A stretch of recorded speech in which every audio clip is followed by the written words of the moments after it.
Hi, and good evening. My name is David, and today I'm facilitating a session of Good Society. Um, Good Society is um, a game of Regency romance and social climbing and the like. Um, it's a game by V and Haley of Storybrewers Games. It's inspired by kind of Jane Austen and other Regency fiction. We will be playing a group of members of the English gentry in the Regency period in the early 19th century. In a moment, we'll introduce ourselves and the characters that we'll be playing this evening, and then we'll finish up our last little few bits of game creation, and then we'll get kicked off. So yeah, as I mentioned, obviously this is a game, or this is a game that does not need a facilitator role. I should say that there are rules for like playing it with a kind of a dedicated GM, as it were. But broadly, it's a sort of collaborative story game. I will be taking on a facilitator role for the game this evening. But I will also have a character of my own, probably at least for this session, maybe next session. I'll probably be kind of sidelining my own character a little bit, just so that I can focus on getting everyone up to speed on the game itself. But I will, as we sort of acclimate ourselves with the game a bit more, I'll be more and more just taking on a kind of co-player role with everyone else. So yeah, that's sort of the game itself. This game is being organized through the Gauntlet gaming calendar. The Gauntlet is an online role-playing group. We organize games like this one online through an online calendar. You can sort of look at that, sign up for games when there are spaces available, drop in, play games with us, all that sort of stuff. We also have a number of podcasts on various different elements of kind of indie gaming in general, from sort of OSR stuff to story games and a bit of everything else in that whole broader indie sphere, and a monthly gaming magazine called Codex. So if any of that sounds interesting to you, do check out the website at gauntlet-rpg.com. I'll put a link to that, and also to where you can find out more information about Good Society, the game we're playing tonight, down there as well. So yeah, as I said, today we'll be starting off by just introducing again the characters that we kind of came up with last time. I will just do a very quick spiel first on our sort of safety tools and other bits and pieces, just to be aware of. But yeah, so firstly, again, we've sort of gone over safety tools last time, but I will just go over them in brief again. I'll just draw everyone's attention to the safety and resources tab, where we have our lines and veils set down. So do just have a quick check over those. Be aware of those lines, veils, and where we want to sort of ask first on stuff in particular. And we'll avoid we'll avoid any and all touching on lines, and obviously just be mindful where there is stuff that's been flagged up as either wanting to be behind a veil or wanting for us to just have some conversation first on it, so that we're all playing in a way that is safe and supportive of one another and having a good time. So that's kind of the foundation for our safety tools. We'll also be using a couple of other kind of more active tools in the game, or have a couple more active tools available to us. This is primarily we'll be using Script Change, which is by Bo Sheldon, which is a couple of commands basically modeled after a video remote control. The most important of which I think are pause, which can be used at any point if we just want to call a quick stop to what's going on, whether that be so that we can have an out-of-character discussion about what's going on in the scene, or whether it's just you know, you need to take a break, or something comes up and you have to just be away from the computer for a moment, or anything else like that, you can call out a quick pause, and we'll do that. We'll attend to whatever needs to be done, and then get back on with the game again. We also have fast forward. Fast forward can be used whenever we just want to skip over something. Again, this might be like kind of we're getting around to some content on in our play that is touching on our is getting close to one of our veils, or is touching on one of our veils, and we just want to say, actually, no, can we just, I don't want to go into any more detail than we already have on this, can we just move past it? Or it also might be that, say, and that is definitely something I think that the game, as we'll once we get into talking a little bit more about it shortly, can happen, is because there's not kind of quite the same dynamic intrusion of dice or other resolution mechanics on this game. It obviously lends itself very well to sort of conversation, which is great, and is to be aimed for. But sometimes we kind of get into a situation where no one's really willing to like push the scene forward to the next bit, and that's what can just be used as a way of just calling out and saying, look, can we like bring this to a head, bring this to a conclusion, whatever else. If stuff just starts to get a bit too, like, you know, wishy-washy, as it were. Though I'm sure that won't be much of a problem with our players here tonight. We also have rewind. Is the third one I think of the most important of the script change tools. Rewind can just quite simply be used to skip back and do something a little bit differently. This might be because you realize you've phrased something a bit in a way you don't like, and you just want to go back and address that and put it in a better way.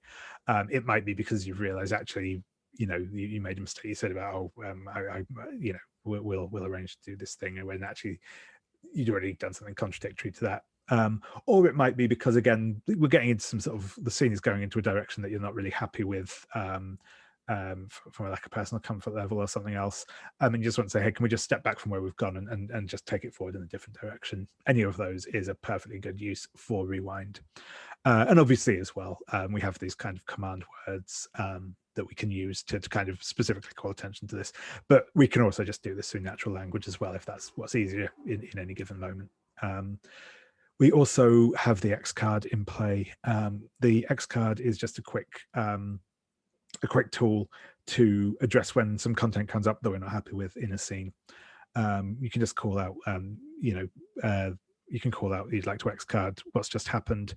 You can sort of make an X with your hands. You can put an X in the chat aside. Any of those are perfectly valid ways of signaling that you want to kind of invoke the X card and address what's happening. I will say, as ever, perhaps maybe slightly less so with this game than with some others, but I just have one screen in front of me. I'm sometimes tabbed out into other things, looking at whatever. I might not notice something that's purely visual immediately. So the best way of sort of immediately getting my attention is always just to call out over voice. If you see someone has put like an X in chat, or has raised the X with their hands or whatever else, and I seem to be just kind of carrying on and not noticing, it's probably because I'm not looking at the screen at the time. Please shout out on their behalf as well if that does happen. And obviously, you know, vice versa, if anyone else has that as well, we'll just call it out. If something is X-carded, I might need to ask you to clarify exactly what it is that you're not happy with, if it's not like immediately obvious in the context of what's happened. You don't have to justify, and I will not ask you to justify why you want to X-card something. If you want to X-card it, that's fine. We don't need to know the reasoning behind it. We just need to know that you're not happy with that there. I might need to ask you to clarify, like I said, what it is, just so that we all are clear, so we can avoid it going forwards and we can excise it from that scene. That can be because something's come up that you're just kind of uncomfortable with having in the scene, or uncomfortable with us addressing in play. It also might just be something that you feel is a bit tonally off and just doesn't really fit with the game as we've established it up to this point, and you don't really want to see us go down that direction. Any of those reasons is perfectly good to use the X card for. So that is our safety tools. I will just quickly as well recap over our kind of levers and dials for how the game itself is going to go. So we've chosen the tone of romantic comedy, which is to say that actions have consequences, but past misdemeanors can be recovered from. Fortunate and humorous coincidences can occur, and triumphant moments are possible. Connections respect their own interests, but can be swayed. Society is quick to judge, but also quick to forget. This is basically to say that we should be kind of trying to keep a vaguely, a moderately coherent, sensible thread through what we're doing, not getting too gonzo and having stuff come out completely out of the blue.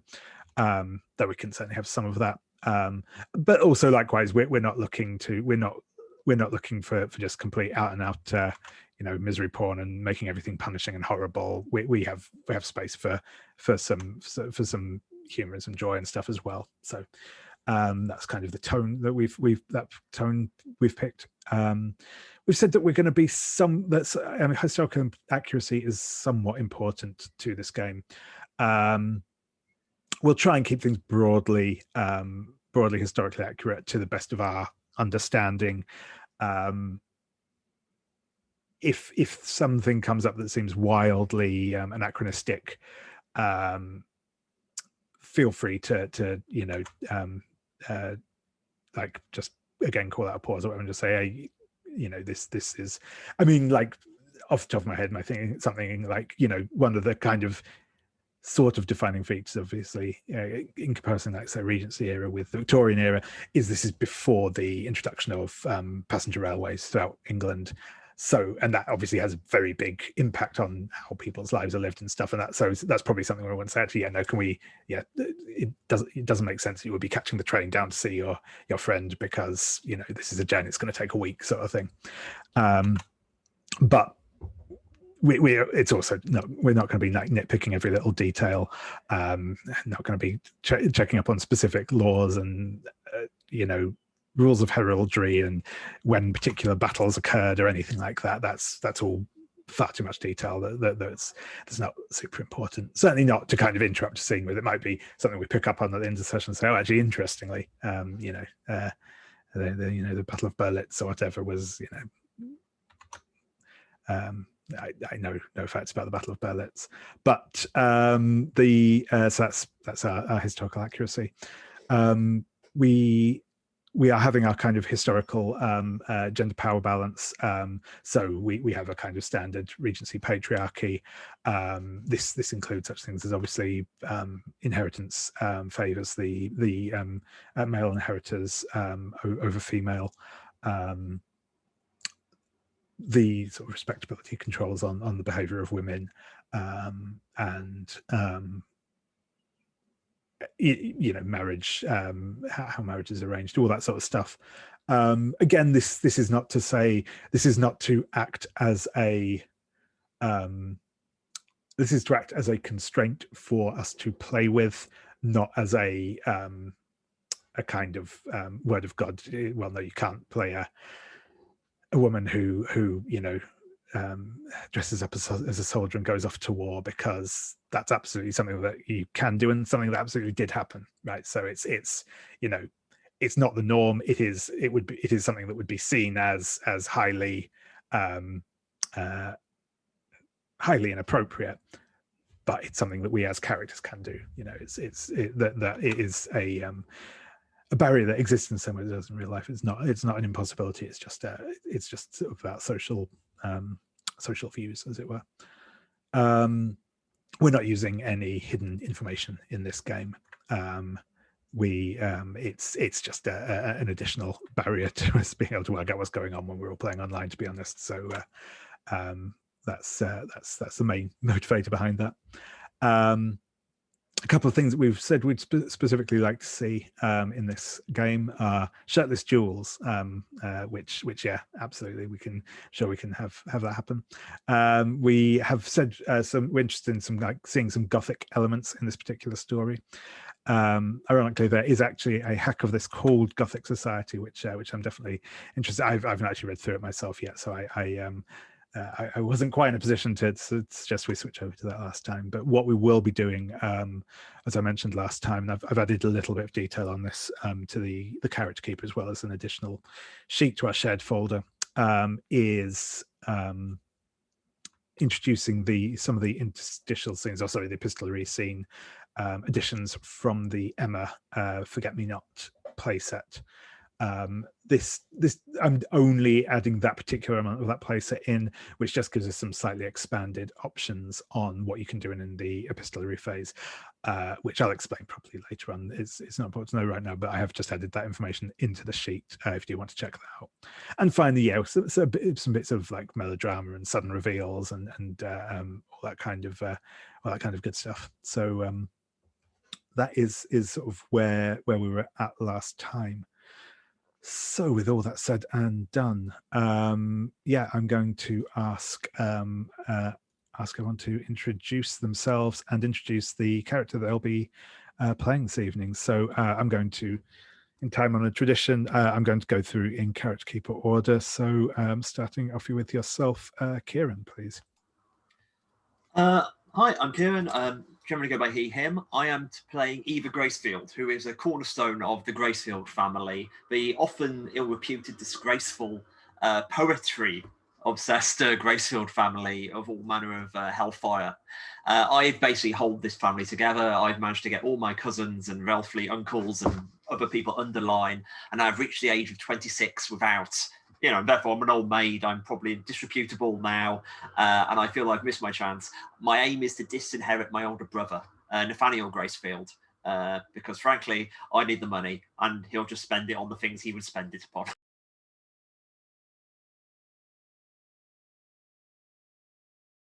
Brilliant. Thank you. I managed to lose my mute button there. Yeah, that's great. And yeah, Anders, if you'd like to introduce yourself and tell us a bit about Nathaniel Gracefield. Yeah, I'm Anders. I'm playing Nathaniel Gracefield, who is the heir of the Gracefield family. He is probably not a very nice person, though he presents, of course, a very proper, if perhaps a bit rakish image. He has traveled a fair amount on the continent. During one of those trips, he had an affair with Lempster Marwood, who we will meet very soon. Yeah, that's about it for now. Brilliant. Thank you very much. Next is, in fact, myself. So yeah, as I've already said, my name is David. I use he, him pronouns. I am playing Isaac Arkwright, who also uses he, him pronouns. Isaac is about 22 years old. He is both new to the area, as well as being a representative of new money. His father is a mill owner, owns a textile mill in Lancashire, where he has amassed a sizable fortune, and as the son and heir to his father's family, Isaac has been sort of sent off to a proper boarding school, has been to university, and is being angled at polite society with a particular interest in finding an eligible wife, so that he can kind of marry into the upper echelons of society. And next is David, if you'd like to introduce yourself and who you're playing. Yeah, my name is David, he, him pronouns here, and I am going to be playing as Abigail Nash. Abigail is, like many of the other characters, from a reasonably wealthy family, but she has recently become, in many ways, dispossessed of her own home because her father was recently convicted, in her mind wrongly, perhaps intentionally wrongly, of some terrible crime and has been shipped off to Australia. Abigail is under the impression that Ava Gracefield is the person responsible for this unjustified framing of her father, and is currently scheming to exact her revenge upon Ava from the residence of her uncle, who she is now forced to stay with. Brilliant. Thank you very much. And last but not least, Robbie, yeah, if you'd like to introduce yourself and tell us a bit about who you're playing. My name's Robbie. I use he, him pronouns, and I am playing Lempster Marwood, who uses he, him pronouns. Lempster is from old money, but has, I think, fallen under some type of shadow on the part of his family, because he was gone for an extended period of time at Europe. It's you know, his trip to Europe went on far longer than would normally be expected, and there's some suspicion that Lempster during that trip squandered part of the family fortune. And unfortunately for Isaac Arkwright, a former friend of Lempster, Lempster just when he was asked to explain, you know, how this money had been frittered away, it was easy to turn to the person who represents new money and kind of try to use Isaac as a convenient scapegoat. And so unfortunately I've burned some bridges with Isaac. I had a romance with Nathaniel Gracefield that happened during my extended stay in Europe. I should probably also mention that you know, I have a additional negative tag attached to me, and for one of those I put those kind of lost years that seems to be providing people who are not friendly towards Lempster that right, they have perhaps a kind of convenient kind of resource in kind of digging up all sorts of possible rumors and scandals about what he was up to when he was off in Europe, and clearly know that the family is not entirely happy with how he conducted himself when he was off at Europe. Brilliant. Thank you very much. Yeah, so those are all of our characters. Well, I'm preempting myself, ruining a perfectly good segue there. Those are not all of our characters. We will also each of our main characters that we'll be playing we'll be starting off with two other side characters, two other connections they're referred to as, who kind of are important to that particular character. And the way this works, as I've already mentioned, because we don't have like a formal GM in this game, or even really a formal GM role. What we will be doing is then sharing out those characters amongst the rest of the players here, so that we will each essentially end up having two other sort of side characters that we also have the option to play in various scenes and other points during the game. They do not have all of the same drives and so on and so forth as our primary characters, our main characters, but they are still you know, characters that we can bring to life and do with as we wish. So we'll just take a couple of minutes now to go through creating these side characters, the connections. So if you scroll down in the character keeper thing but you'll see under each one we have two slots available for these connections to go into. Obviously that player name thing we'll leave blank for the moment, because that is where we will in a moment enter who is going to be playing which of those characters. There is a space for name and pronouns for that character, how they are related to the main character, and a brief idea of what they think about that character, what the kind of the tenor of that relationship is, and what and space for any more detail you want to give just about that character, about what they're like. So we'll do that. As I said, we are creating these connections for our own main character, so we get to kind of choose who the important people in our character's life are. or people who may become important in our character's life, depending on exactly what the nature of them is. I believe Ava has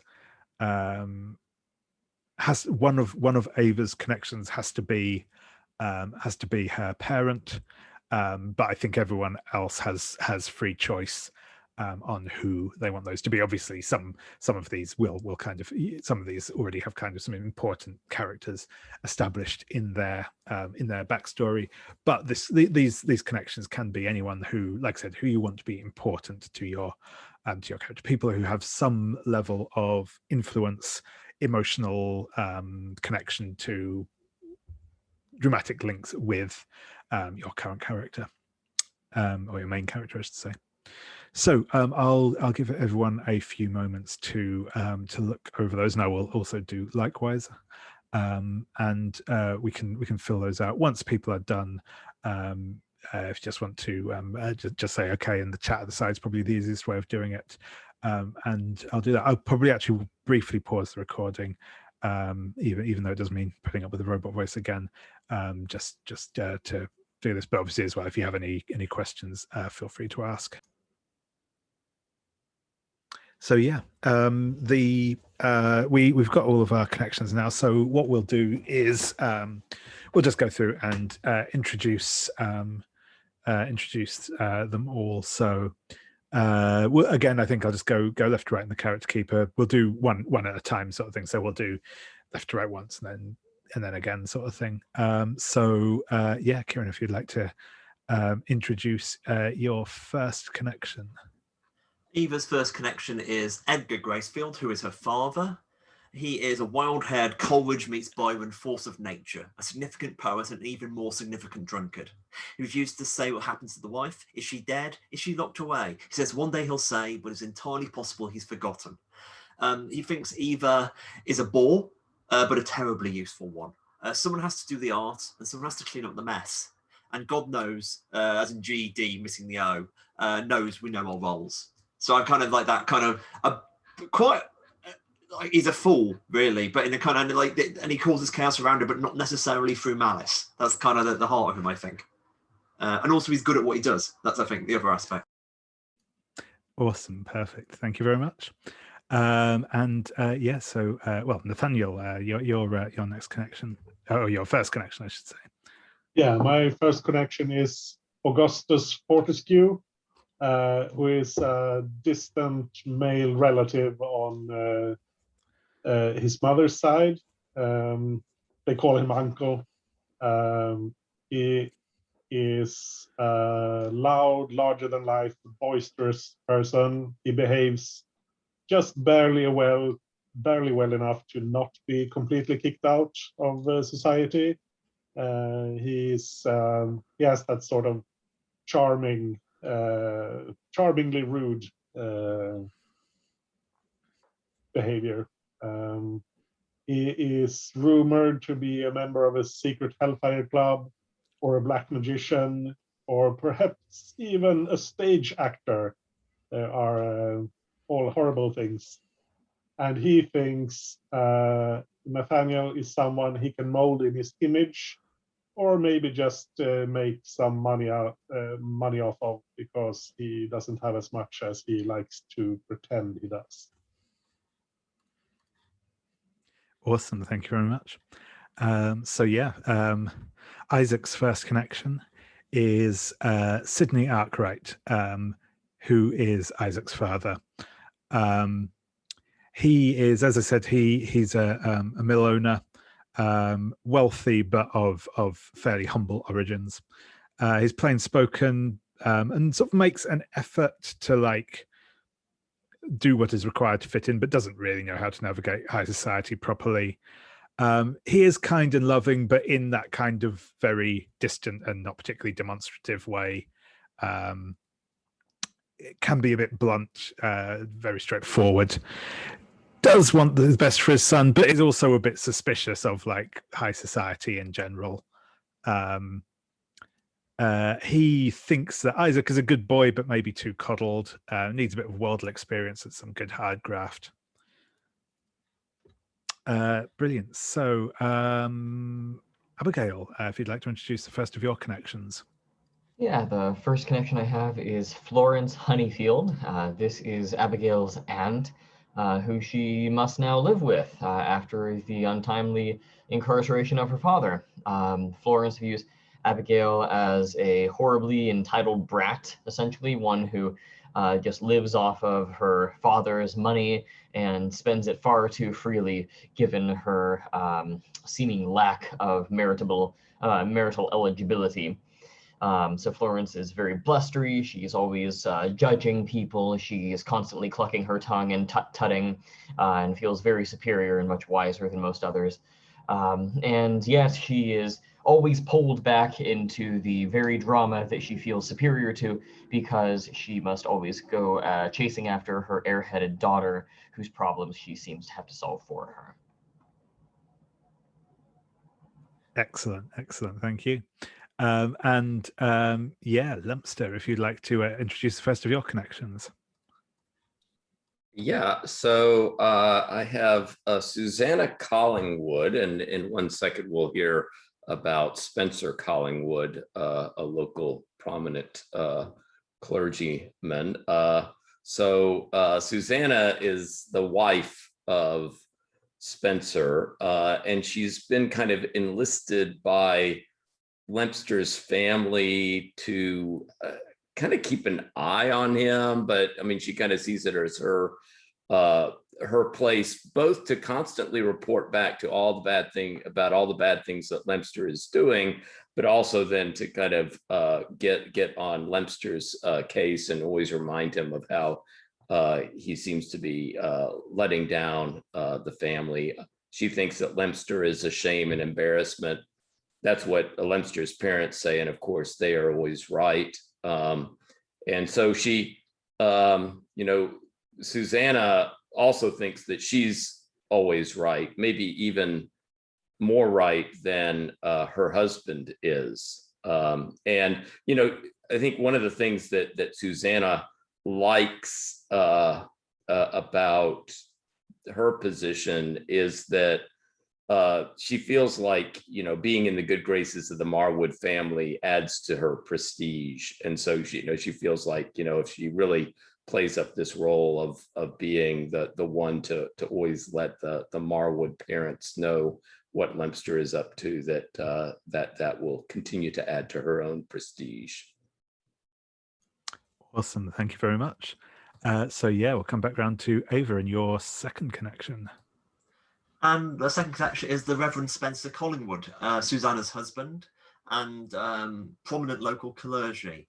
Like a living steeple of a man, thin and pointed is how I view him here. And he's got this kind of very much like the good will be rewarded and the wicked punished in heaven and hell. But he's like, why can't we just do it on earth? So there's that kind of like gets his hands on and really kind of wants to manipulate would be a strong word. But like he definitely like doesn't stay at a distance. He very much encourages people to act. And I imagine he is a strong influence towards Eva's current plans. He thinks Eva is a single flame in the darkest of houses. It's entirely possible that his aims are less like towards heaven and are considerably more base than he would admit to himself. Brilliant. Thank you very much. And next, Nathaniel, if you'd like to introduce your next connection. Yeah, my next connection is Modesty Montgomery, the recently widowed daughter of a friend of the family. She's a very calculating woman. She's looking for a third husband after her first one died in the war, and the second one disappeared at sea. And she thinks maybe Nathaniel will make a suitable match for her. She probably thinks she can mold him into a suitable husband. And if he would also suddenly die, probably not many people would miss him. So, or at least mourn him. Brilliant. Thank you very much. And Isaac's second connection is Lord Brutus Davenport. who was a former schoolmate at probably not Eton, but I can't think of any other schools at the minute. So we'll say some public school. He is the heir to the Duke of Devonshire. He's, tall, sporty, aristocratic, devilishly handsome, and is under orders from his family to seek out a suitable wife before they choose one for him. And he thinks that Isaac is a sniveling little swat of no breeding, a jumped-up shopkeeper's son with delusions of grandeur. Abigail, if you'd like to introduce your next connection. Yeah, so my next connection is, apologies for the cat in the background. My next connection is Tabitha Honeyfield. This is Florence's daughter. So whereas Florence sees sees Abigail as this extremely entitled, I hope you can't hear the banging in the background. I'm so sorry about that. But anyway, Florence sees Abigail as this very entitled brat who's just living off of her father's wealth and riches. Tabitha views Abigail as this very admirable free spirit who is to be looked up to. The downside for Tabitha is that she is horribly gullible and terribly dependent on other people to make decisions for her. She's horribly easily manipulated. Any number of the player characters we have here could easily influence her into giving up information or otherwise doing something to affect another player character. And that's kind of where we are at first. Brilliant, thank you very much. And for our last one, Lempster, if you'd like to introduce your second connection. Okay, I have Esther Battle, who is a member of another rich local family, and Esther and Lempster have been kind of friends since childhood. The both of them kind of know that many members of the family, from the kind of get-go, kind of thought of them as, oh, this would be a perfect marriage match. Esther thinks that Lempster is spontaneous and impulsive and fun, but she's not romantically involved with him, although maybe thinking that marriage with him might nonetheless be practical. I think, Esther and Lempster kind of personality-wise have a bit in common with each other, and they're very kind of comfortable around each other. But Lempster, for his part, is not really particularly interested in marrying Esther. Brilliant, thank you very much. Awesome. So now we've all been introduced to these connections. The next thing to do is we're going to work out which of us is going to play which of these characters when they appear in scenes. So this, I think most of these actually shouldn't be too tricky to do. Just obviously a couple of things we probably want to avoid is just obviously off the top of my head, as I've already mentioned, we probably don't want Unders to be playing Edgar Gracefield, because there's a very high chance that Nathaniel and Edgar will be in a scene together at some point. Also, probably we probably want to avoid Susannah and the Reverend being played by the same person as well, because again, there's a good chance that they will overlap in scenes. So those are sort of some considerations to be on. And also in general, it's probably better if you're not playing, if we don't have one person playing both of the connections for one other person as well, if we try and sort of split them out that way a bit as well, just for a bit of variety, if nothing else. With all that said, I'm going to go through and I think I will snake style through this a little bit first, if we get that far, because sometimes you get kind of locked into things. But I will again go back to yourself, Kieran. Is there one of these connections that you're really interested in playing? Obviously, like immediately I went to. I mean, I joked about it in the chat, but I could very happily play Brutus. You know, that's strikes me as appealing. Yeah, absolutely. But by all means.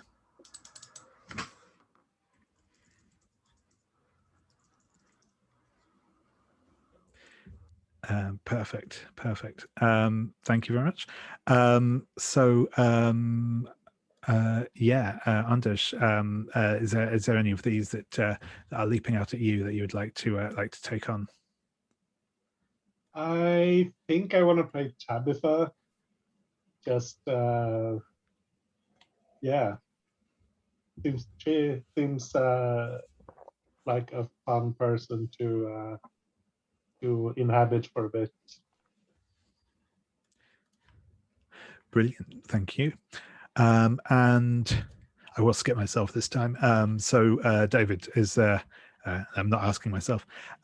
Is there one of these that that you? No, I am asking myself that you would like to take on. I like both Edgar and Reverend Spencer, so either one of them is fine. Does anybody want to take the other?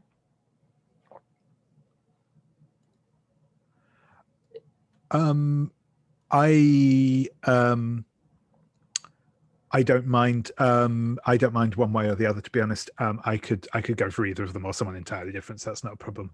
It probably.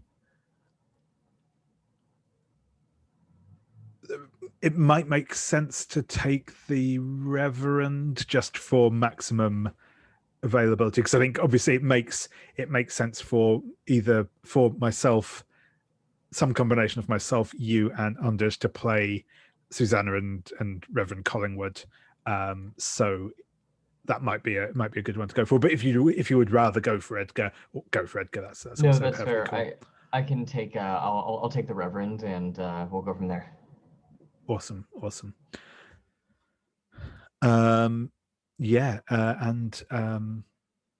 Lempster, how about yourself? Any of these leaping out at you?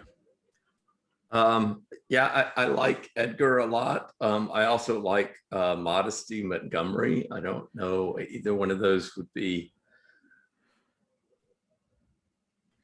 Yep. Once again, yeah, either of those works. I think I'd take whichever you would rather at first, and then we'll see how we go from there. Okay, I'll take Modesty. Cool. In which case, sorry, maybe I was just thinking that it might be. I can imagine fun scenes with Modesty, Nathaniel, and Lempster. With Nathaniel and Lempster with their romantic history, and Modesty. I mean, oh yeah, just it was just a thought. That's a good point. Yeah, I mean, I don't think it would. Yeah, I think it might. If you're cool going with Edgar instead, Robbie, that might make slightly more sense. But like I said, I don't think it would be a game breaker if you do want to take them on. But it's not that I don't want you playing Modesty. That would be that could be awesome as well. I was doing the kind of weird. Yeah, I know what you mean. I was actually doing the sort of maths as well and thinking, because I've got to basically pick one of the. If we're going to not double up, I've got to pick one of those four, and two of them are mine, and one of them is my uncle, and that kind of like. So Modesty is the one I could play, but yeah. Anyway. Yeah. No worries. Yeah, that possibly makes more sense. In which case will go for again, it was, as I mentioned, well, both. It sounds like a really fun character, and as we discussed, I think it kind of helps slot things into place. I will play Susannah Collingwood.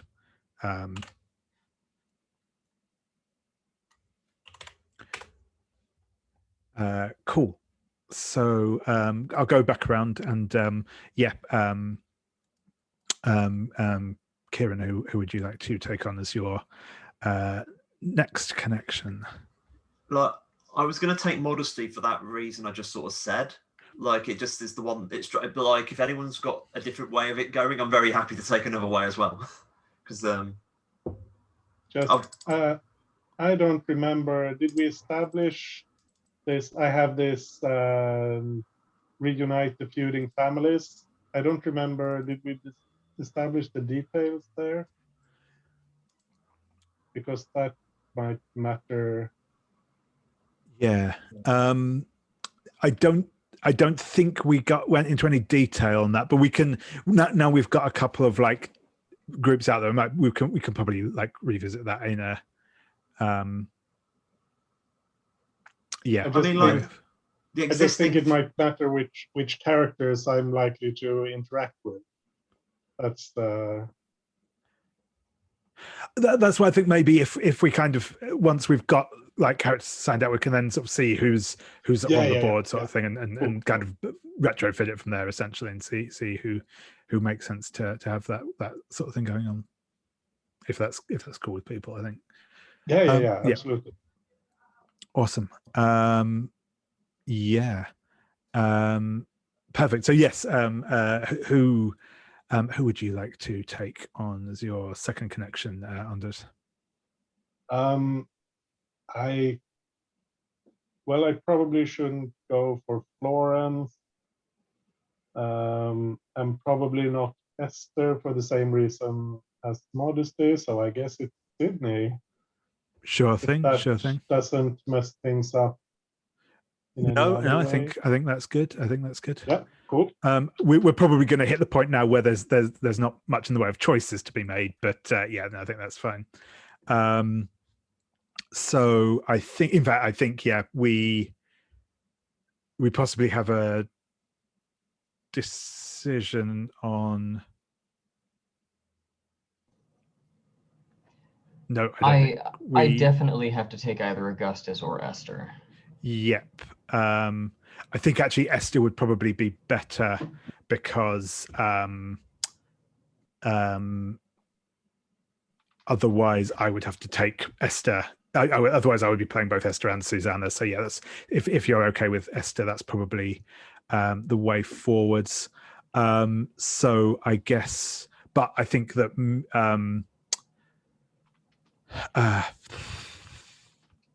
sorry, words. Robbie, I think we will split Florence and Augustus between us, but I don't think it doesn't matter which of those we do. So I guess which are do you have a preference between Augustus and Florence?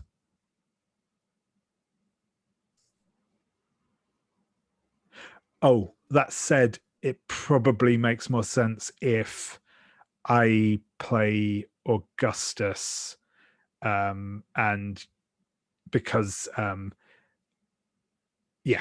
because you're playing Edgar. Does that work for you? Yeah. Yeah, that sounds good. I was also thinking with Augustus, because of you have him rumored to be a member of the secret Hellfire Club, which could play into exactly. Yeah. So I will be Florence. Cool, and I will take on Augustus.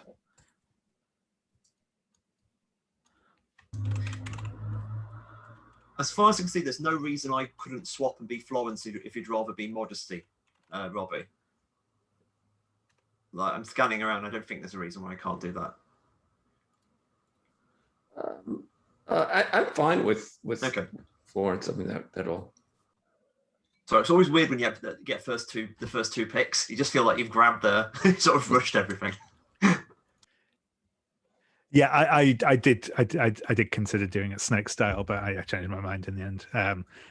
But yeah, no, that's cool. As long as everyone's happy, and like I said, if anyone does, on seeing where things are now, if anyone would like to swap out anyone for anyone else, feel free to ask. But other than that, I am cool with where we're at. Awesome. So what I will do now is I will try not to take too much longer with just talking it through, and we'll try and do some of this. We'll try and just get into play sharpish. but I'm just going to give a very, very brief overview of like how we play the game essentially before we get into it. So if you scroll to the very right of the character keeper, or alternatively, if you want to look at the in the shared folder, the cycle of play sheet, you'll see that there's kind of a fixed structure for how this game plays out. We have basically 4 main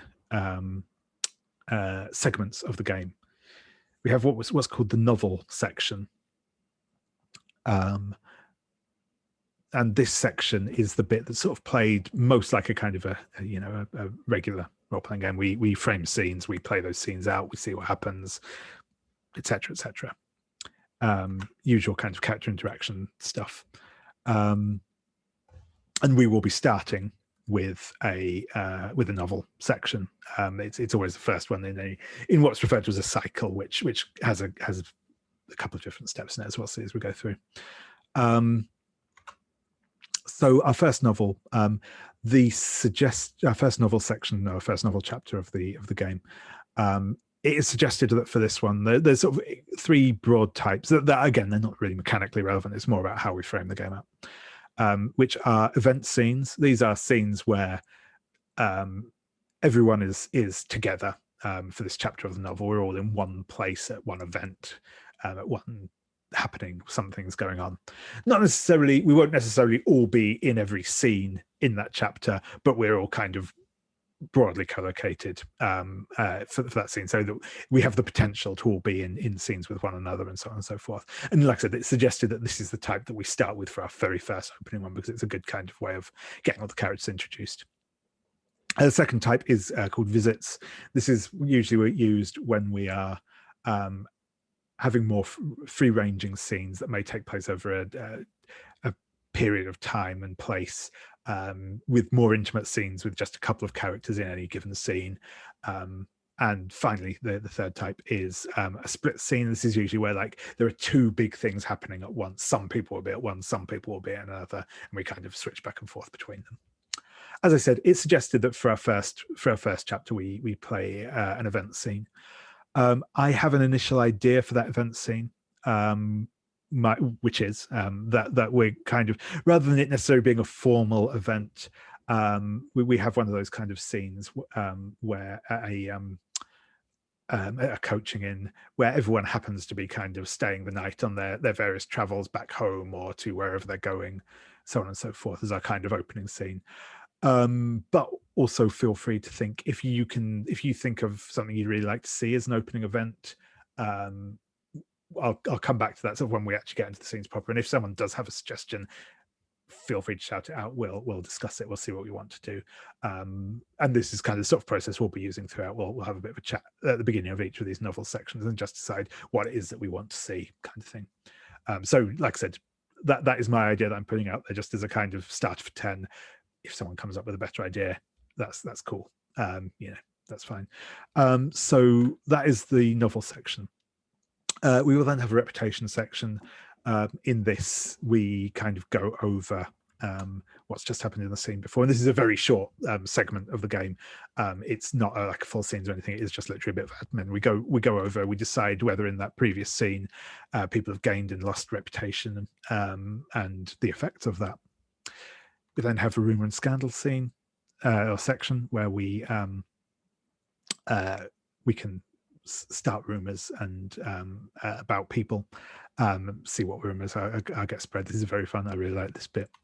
And then finally we have, I shouldn't say finally, I suppose, we then have the epistolary phase, where we kind of frame little vignettes of our character. These are usually in the absolute vanilla version of the game, these are usually framed as letters being written from one character to another character, in which they can express stuff that has happened. And again, this can be like over a period of time, so you can kind of resolve stuff entirely off scene and just sum it up in a letter kind of thing.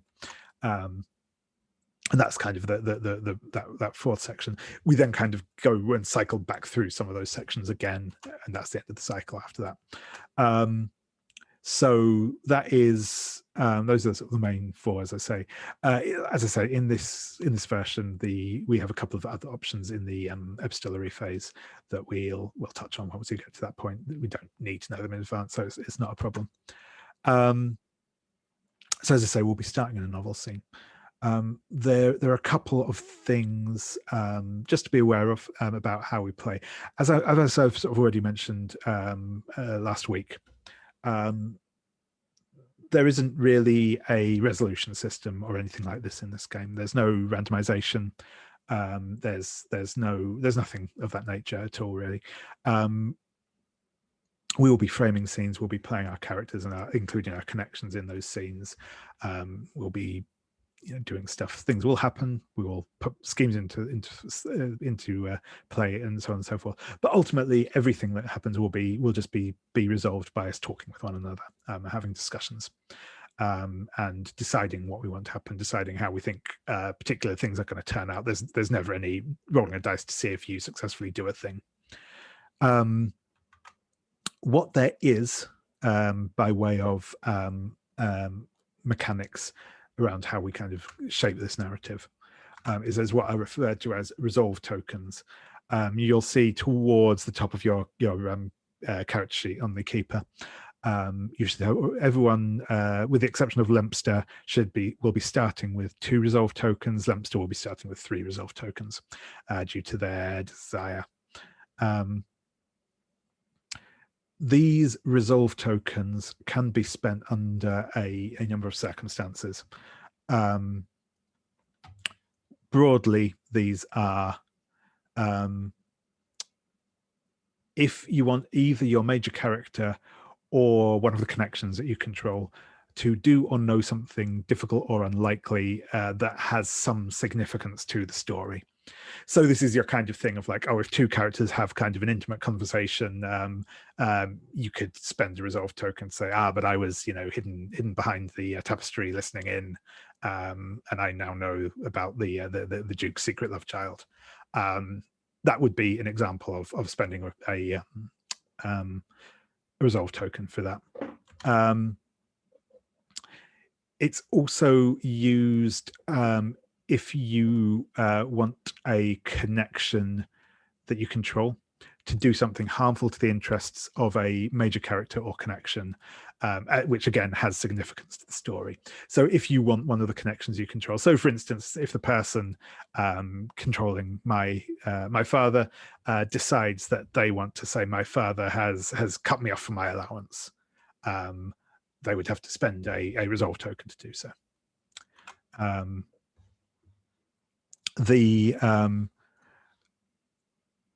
This also includes that's sort of really the sort of theme of those things. It's if you want to do something kind of a bit out of the ordinary with your character, or if you want the Sky character to interfere, that's when you would spend a resolve token. You can also do it if you want to basically kind of take a directorial hand and change narrative events or details that aren't necessarily something your character has any influence over, but that you as a player want to kind of say, no, I think I want there to be a storm on the day of the Duchess's ball, and I'm going to spend a resolve token to do that. Finally, the last thing you can spend them for is something that will probably be familiar if you have played Monster Hearts or similar games. You can spend one of your resolve tokens to get another player or another connection to do something for you, or to feel a certain way, to influence them, kind of thing in some way. All of these you can spend a resolve token for. Generally speaking, if there is no direct target of what you're doing, you'll spend that resolve token and it'll go away. If what you're doing is going into compelling a major character or connection, or harming the interests of a major character or connection, then that resolve token that you have, you offer that resolve token to the player in question. This opens what is referred to in game mechanics terms as negotiation. And ultimately what this means is that the person you're offering that token to, the person you're acting against, essentially has three options. They can say, yep, what you want to do happens, and they take that token. They can say,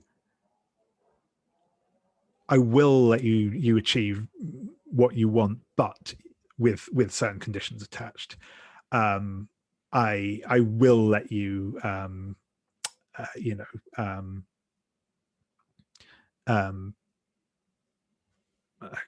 struggling to think of a good example off the top of my head, but I will let you, be first, be first across the finish line of the race, but you'll trip over and fall on your face, and whilst you will be the winner, though people might laugh you a bit or whatever. Once they've made that kind of condition, the acting player has then the option of whether they just want to withdraw that token and say, well, okay, no, I'm not interested in doing that. I'll back off. Or they say, yeah, that's cool, and pay the token as normal.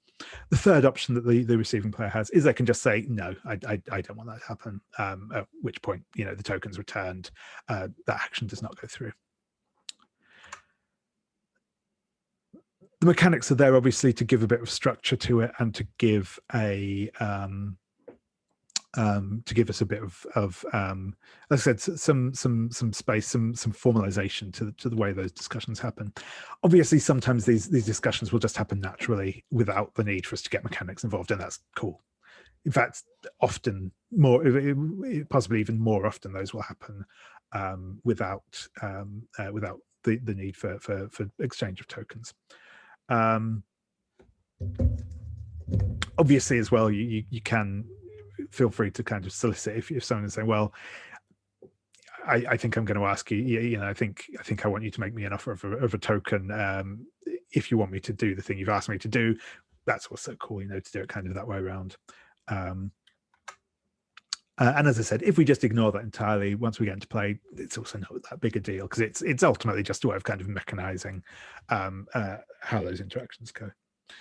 There's a couple of other things, and I will kind of introduce these in a bit more of a drip feed way as we play through, because I don't want to kind of overload too much with this at the beginning of play.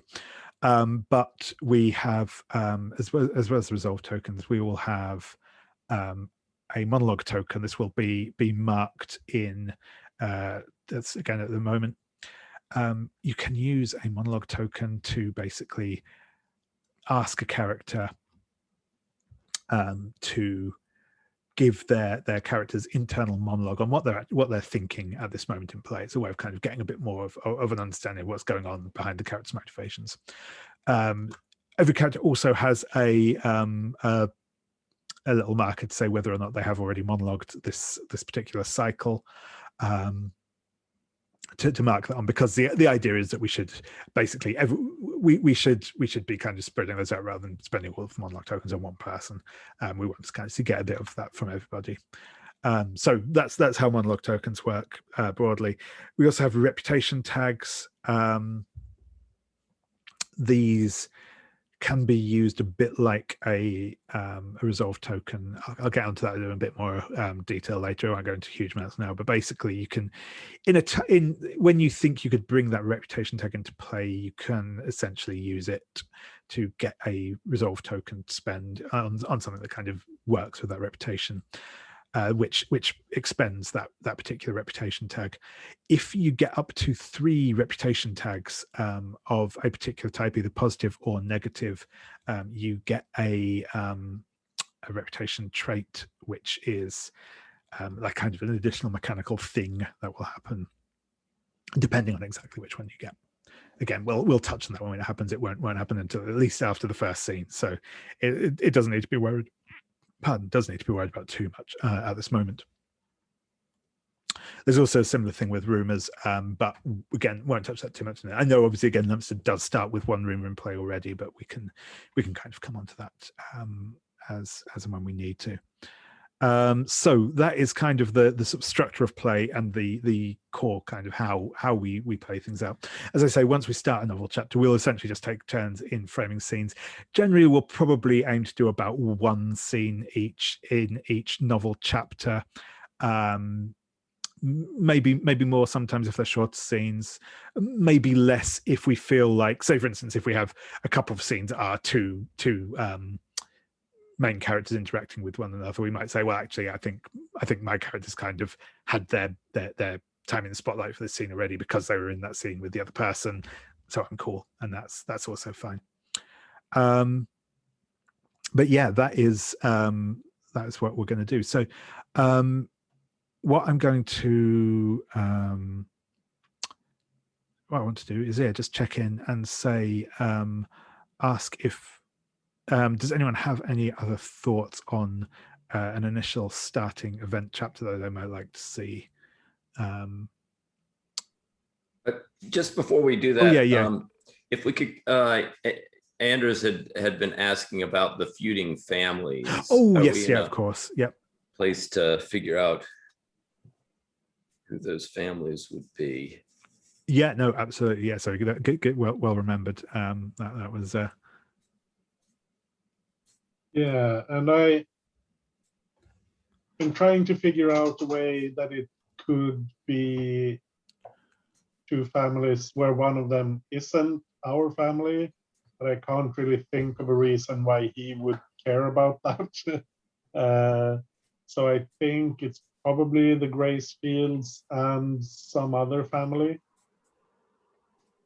I mean, I got the Nashes locked up is the obvious thing lying on the table. You know, like explicitly, like that could be part of any manner of long-running feud. True. Yeah. Maybe because we used to have a good relationship with the family, but now since Abigail's father has been transported, it's not. Sorry. And maybe that's harmful to our interest in some way. We don't have to define it now exactly, but does that seem reasonable?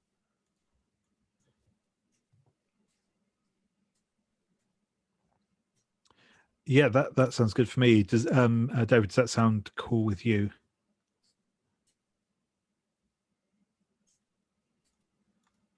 Oh yeah, that works on my end. Yeah, awesome. Cool. Yeah, no, that sounds good then. Yeah.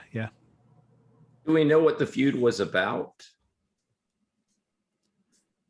I figure it's because the suspicion that Eva is the one who's behind Abigail's father being convicted wrongly or not, and transported to Australia.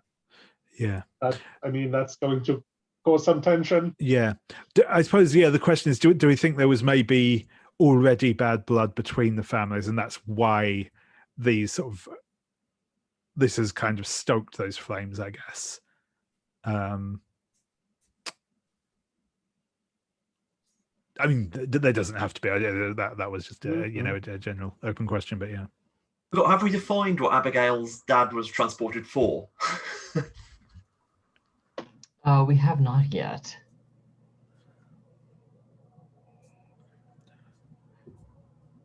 Whatever it was, I like the idea that it wasn't something that's like a black and white, oh, well, you clearly did it kind of thing. Like there is a little bit of suspicion around it. It was maybe not a completely fair trial, and the evidence was a little bit shaky, but he was very convenient to get out of the way or something like that. Yeah, so maybe this is something that, because, we don't have to figure out everything, all the details, but if it's, I'm happy if we've just decided which families. I'm wondering maybe what's kind of would seem to make sense to me is if there's maybe been some kind of long-running dispute over properties and taxes and all that sort of thing, and it's that kind of maybe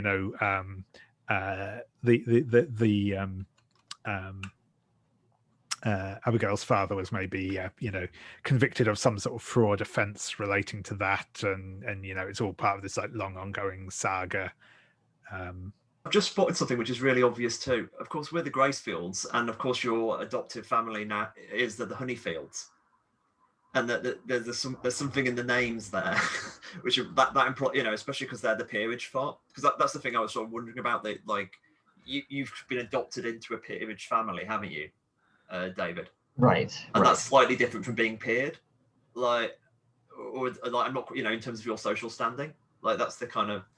I don't know. Sorry, I'm probably digging too deep there, but I just sort of. Well, I don't know if that makes a substantive difference on my social standing or not. I would think that it would have some. I would imagine that my reputation is at least a little bit besmirched by virtue of the fact that my father is in prison. But was there a question there exactly? No, not like.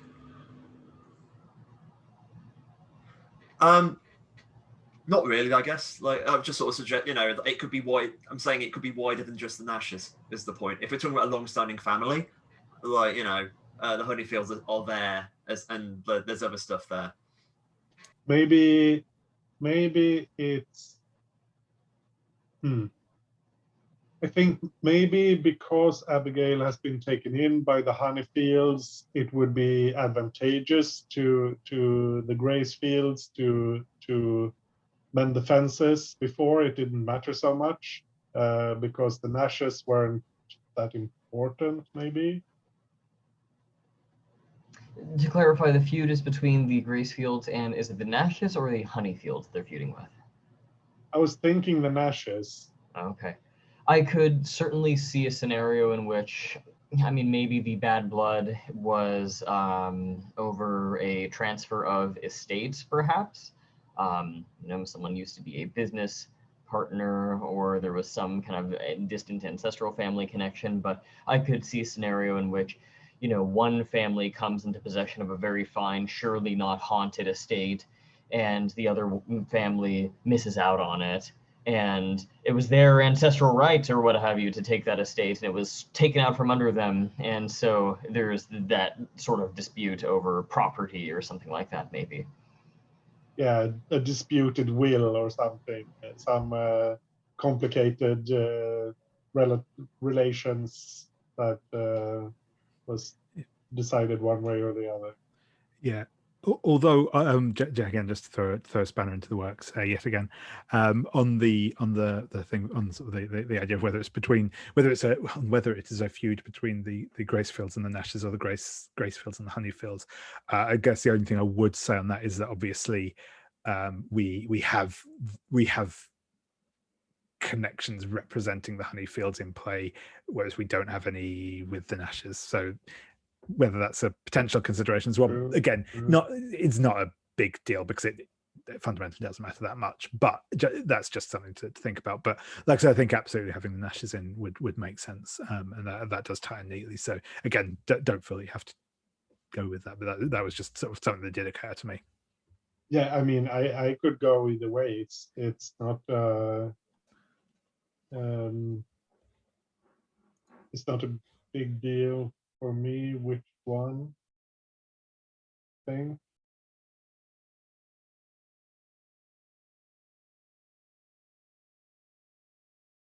So yeah, I guess I'll turn that back over to you, David. Would you rather one or the other, or are you happy with it either way? Really, either way is fine. I think that if I'm understanding the question correctly, it makes a bit more sense for the Honeyfields to be. If it's between the Honeyfields and the Gracefields, then why would Abigail's father be involved? Is the real question. Because he was the target of all of this, or so Abigail thinks. Yeah. I'm it doesn't have either to, way. Yeah. What happened to her father doesn't have to be involved in the feud, really. Yeah, I guess. it probably, though, it probably does make sense if it's at least if it's at least collateral damage in the feud, I guess. So yeah, no, it probably does make sense for it to be between the Gracefields and the Nashes, and you know, perhaps we will see more Nashes appear in time. Anyway, I mean, the Nashes are related in some way to the Honeyfields, so it's not. Yeah, exactly. I could see a scenario in which the Honeyfields are really just trying to distance themselves from all of this, and here comes Abigail into their household, literally like a bull in a china shop, bringing with her all of this drama and conflict, and we really just want to get her out of the way, but she has to live with us. She has nowhere else to go, and we would look terrible if we refused her entry into our household, and so that's the predicament they're stuck with. Yeah, awesome. Yeah, no, that's cool. I think that's a good place to be at with all of that. Awesome. Yeah. So yeah, I will just quickly to go back to where I was asking. Does yeah, as I say, does anyone have a strong thought for what they would like our initial novel chapter to be, or are people good with just going with that kind of travelers meeting up at a coaching in type scenario?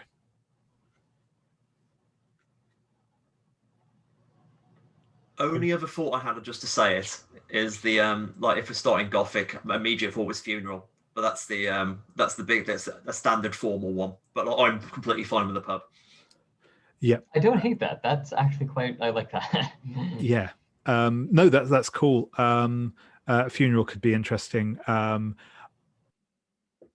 Probably, I mean, I guess we can have a thought about whose funeral it is. My gut instinct at this stage in proceedings would probably be someone not immediately tied into any of our existing drama, but we could also go for something a bit more grabby if we want to at the outset.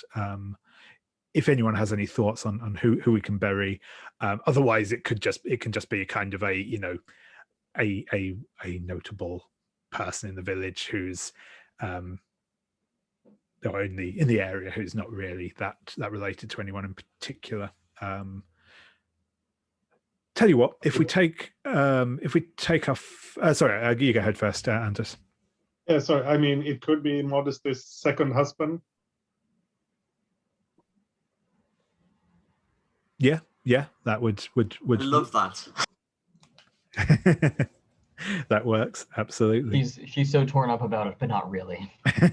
Well, and it's a bit awkward because like he disappeared at sea, and so like that there was this awkward, you know, like what do we do? Like that you know it's a funeral, but there isn't a body to bury, right? But we nonetheless are having, you know, some type of ceremony to pay the respects. Yeah, that sounds great. Awesome. So yeah, I think in that case we'll take our next break here. Again, come back about past, and I'll see you all then.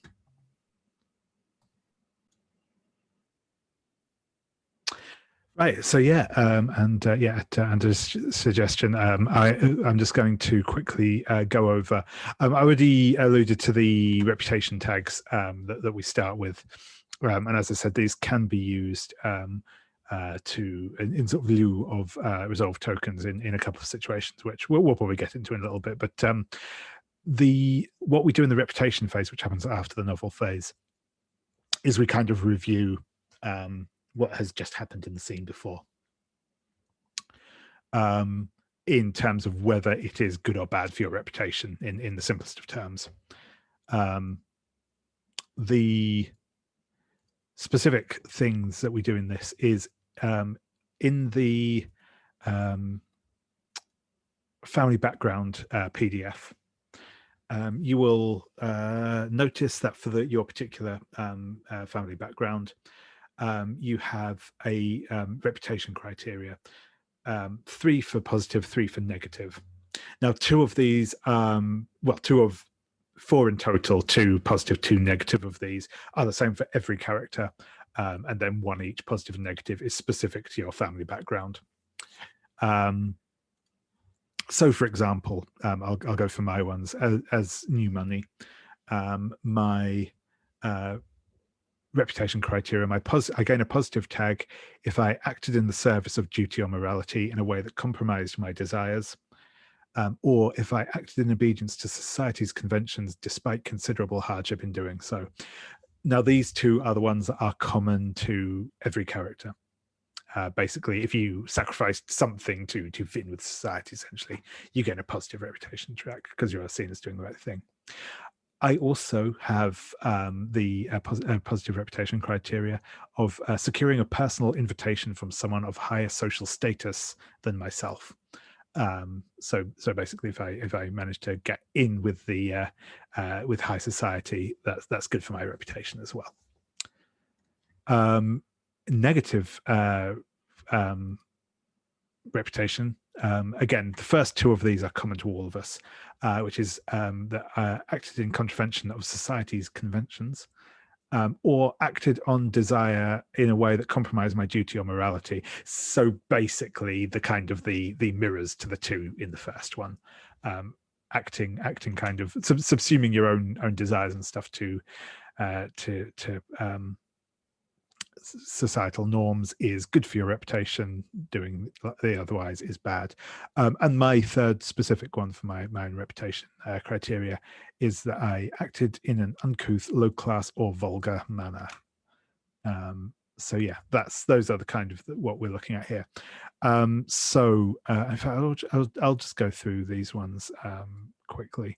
So for both Eva and Nathaniel Gracefield, you are from the ill-reputed family background, so your sort of specific triggers are that you for positive, if you made a sacrifice or denied your own desires to show that you're not like the rest of your family, or you gain a negative tag if you publicly defended any member of your family. That's quite a neat one to have with siblings in the mix. And for Isaac is me, so not for Isaac. So for Abigail in the peerage, your reputation things, you gain a positive tag if you made a sacrifice or denied your desires to uphold the superiority of your rank. And you gain a negative tag if you allowed others of lesser rank to talk down to you or treat you as an inferior. And last but not least, old money for Lempster. You gain a positive tag if you denied your desires or made a sacrifice to uphold the family name. And you gain a negative tag if you shamed or embarrassed the family name. It's a quite straightforward one there for Lempster. So cool. Those are just there, sort of like, feel free to like reference those as we go through. It might give you ideas of stuff you want to be aiming at with your character kind of thing. Yeah, cool. I had a quick question on that. Under peerage, it says that I'm supposed to add a title to my character sheet. Oh, right, yep. I'm just not familiar with in reality how these titles work. Which one would be most appropriate for honestly for a young lady in your position, probably just lady. I suspected. Sure. Yeah. It gets very complicated depending on exactly how you're referencing people anyway. So lady is a good default, you know. Want to go on. And yeah, Kieran, so did you have a question as well? No, honestly, that was actually part of it, because just very bit like the character for Abigail is quite unusual for peerage. You know, like the father being deported. I'm not, like, historically speaking, I'm not even would a nobleman be deported in that way? And how would, there's that's interesting. Like, and it's like that kind of, now she's got a title, it makes more sense. But like the fact the whole thing is the whole society looks down on her. She's kind of like doubly ill reputed, like we are. Yeah. So like that was my kind of thinking. Like it felt very ill reputed and didn't really seem to fit. But the second you've added a title, it now does, I guess. Yeah. Cool. Awesome. Brilliant. Yes. So with that said and done, I think we will kick off proceedings. So I will just do a little bit of scene setting, and then we will actually leap into things properly. So I think, yeah, where we kind of, you know, our opening shot, as I say, I think is up in the Peak District, with some, you know, nice rolling hills and stuff. We come to a little village, and I think I'm just going to go out and call this the Village of Neemsley, which is, you know, a fairly small little settlement, but has an actual high street in it, which is not unusual, perhaps, but certainly it's you know, of some size. There is an inn here. There is a church, and as we sort of see, you know, kind of the horse-drawn hearse stood outside the churchyard. The sort of graveyard around the church, the big old grey stone church stood at the center of it, and sort of, you know, can hear that kind of gentle sound of, obviously, a sermon being given inside the church as the dearly departed husband of Modesty Montgomery, presumably Mr. Montgomery, is being eulogized within. So I guess my question from here is, does anyone have an idea of an initial scene that they would like to frame involving their character?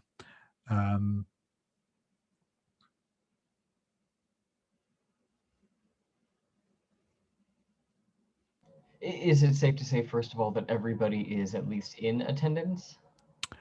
Yeah, I think that's probably fair. So that everyone is here, and obviously when we get into scenes, we can also sort of go to, like, after the funeral itself and so on and so forth. We don't have to stick to everything going on in the church proper, sort of thing.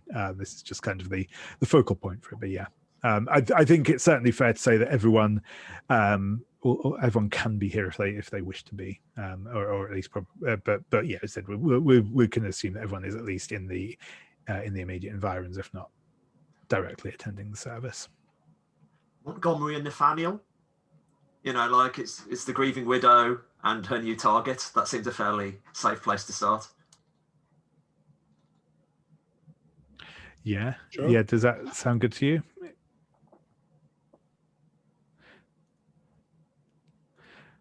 Awesome. So yeah, we'll get into that. We'll get into the scene, and obviously, if anyone else wishes to be present, you know, enter the scene with one of their characters, whether that be their main character or a side character, do feel free to do so. Obviously, depending on the circumstances, sometimes that is the sort of thing where you have to spend a resolve token for it if it's unusual. But like, you know, if this is like going on in the funeral, then obviously people can be around. But yeah, so.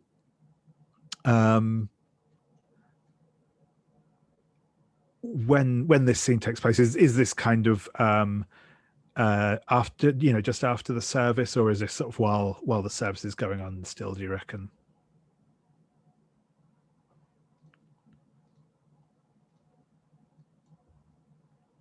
I think maybe just, I mean, I could go either way.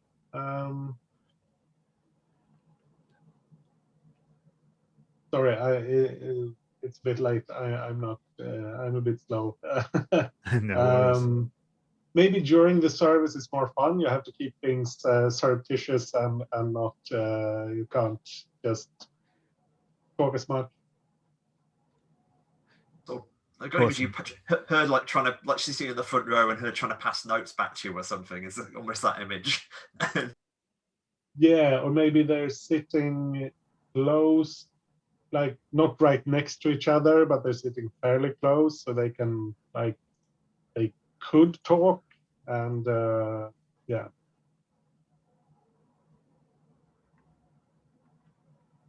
Or is that just complicating things? Maybe we should just set it after. That sounds good to me. Certainly, I think that sounds interesting.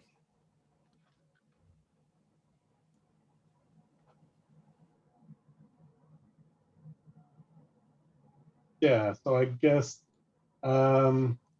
Nathaniel is I think he's seated himself just to try to distance himself a bit from the rest of his family. They're all there, but he's like on the edge of the pew, and seated perhaps then right behind Modesty. And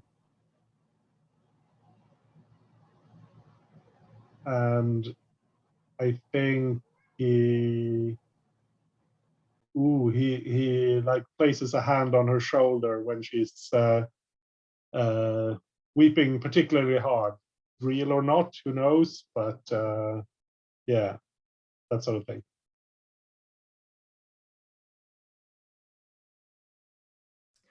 And immediately, so I literally did forget. I somehow in my brain, because it is late, I thought me and Robbie actually swapped. So I was thinking, Robbie's being quiet. No. So I suggested the scene and just shut the fuck. Sorry.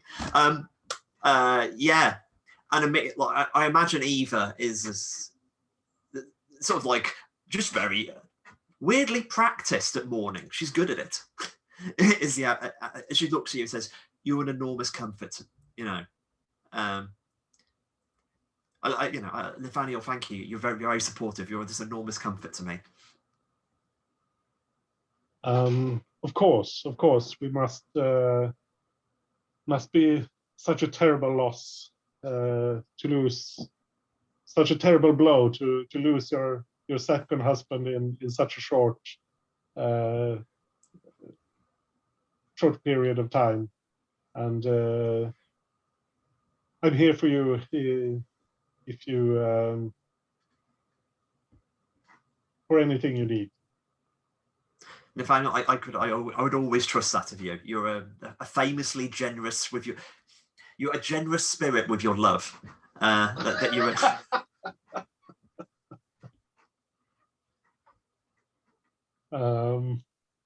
Well, I always strive to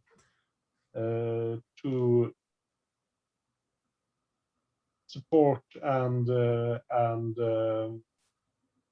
do my best to support those who are close to us and lighten their spirits in times of need. If this is, I'm not sure if this is the mechanics, but this is probably a good time to even mention it. Like, I've just got the image of the vicar hushing us. There's something like, as in that we're talking during the ceremony, and there's something, even though we're being quite quiet. Like, is that something I would suggest? Is that something I would spend a token for David S., who's the vicar's character, or? So yeah, this is an interesting one. So that this kind of comes. There's two ways of doing this essentially. Yeah, one option would be you could and this would be using obviously you'll notice each connection has a little pool of resolve tokens as well. What you could do is as Modesty, you could offer the Reverend a token to do that, or obviously alternately the Reverend could offer a token to for instance sorry, I'm still learning names, to Nathaniel, say for instance, to say, oh, does the Reverend totally notices you talking during the service and calls it out in front of the congregation or whatever. So it could go either way there. If we wanted to sort of bring that in.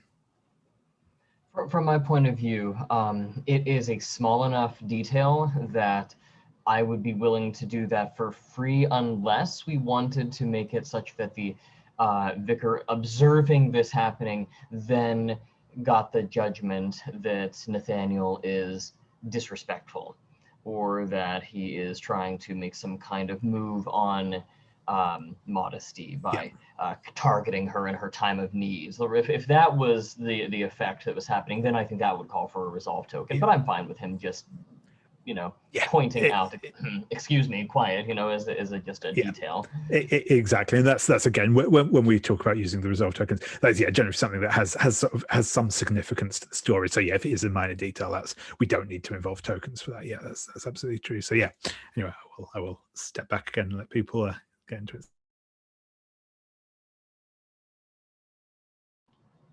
I will say that I do like the idea of, just to start stirring the pot a little bit, I do like the idea of the Reverend kind of eyeing Nathaniel from across the room or the garden, wherever this is being held, and noticing Nathaniel and Eva's conversation, perhaps getting some judgments made in his own head that might come to bear later on. So I would be willing to offer a resolve token from Reverend Spencer to Nathaniel if we want to get that going.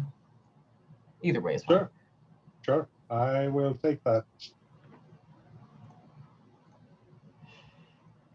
So I think from the Reverend's perspective, this conversation is occurring, and the Reverend up to this point has been kind of in the background. Like if this was a movie, the shot would be focused on Nathaniel and Modesty, and he would almost be blurred in the background, but he sort of comes into focus a little bit, and his voice becomes a little bit more prominent in the audio mix, and he's speaking about Modesty's late husband, and he says something to the effect of, "And we pray earnestly that he shall find and he's like looking directly at Nathaniel, "the quiet and stillness that shall be had in the house of our Lord." He turns a page and he's making that kind of directed, pointed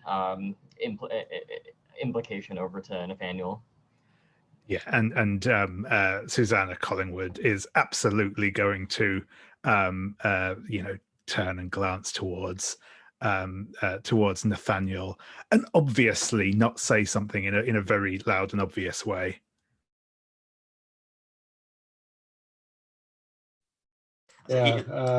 Nathaniel is just ignoring all of that. He just doesn't care. But he, I think,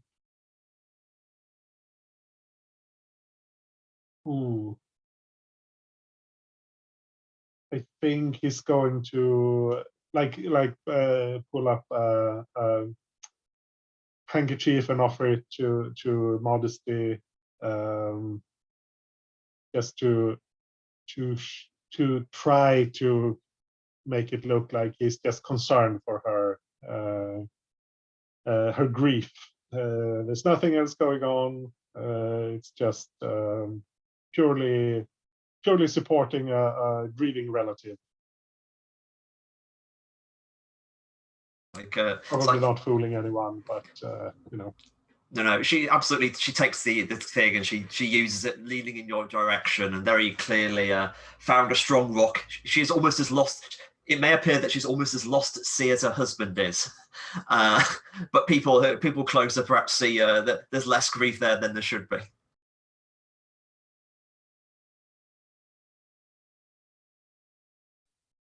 I think that's the scene, basically.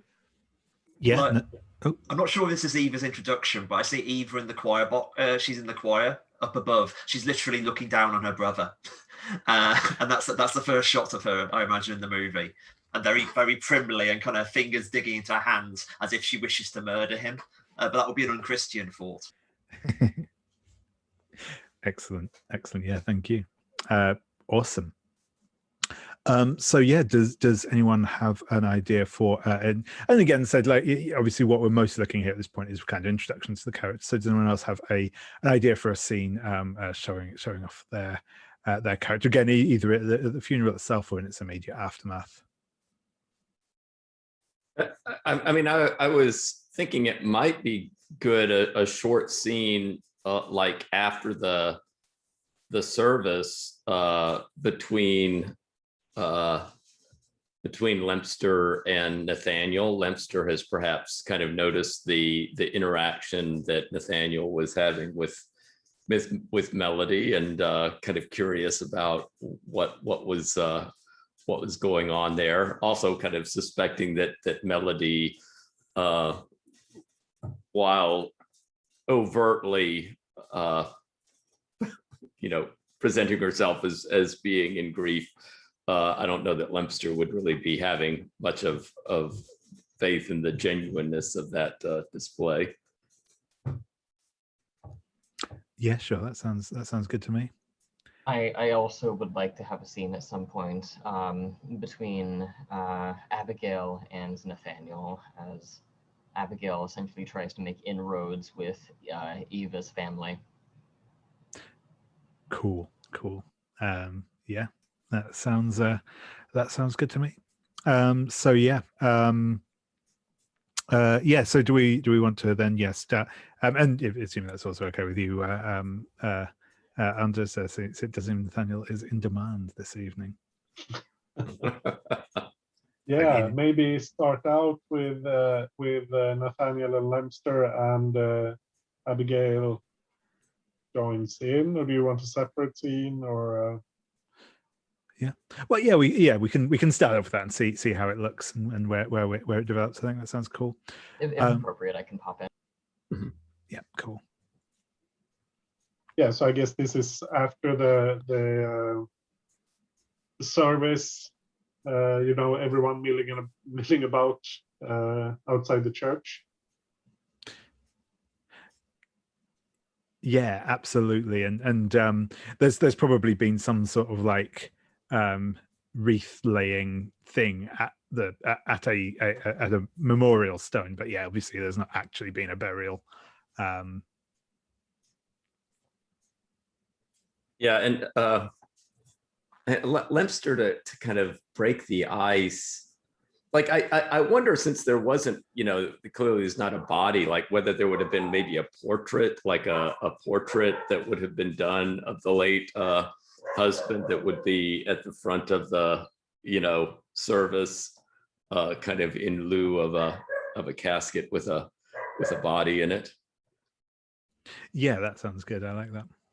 Yeah, and Lempster might go up to Nathaniel and say, well, I guess you could call it a approximate likeness of Melody's husband that was on that portrait. Well, I guess we need to cut the artist a little slack, because no doubt it was rushed putting that portrait together, and honestly, the artist, from what I hear, never even saw the deceased, so was purely making their best effort by the descriptions that they were getting. Must have been quite an ordeal for that poor artist.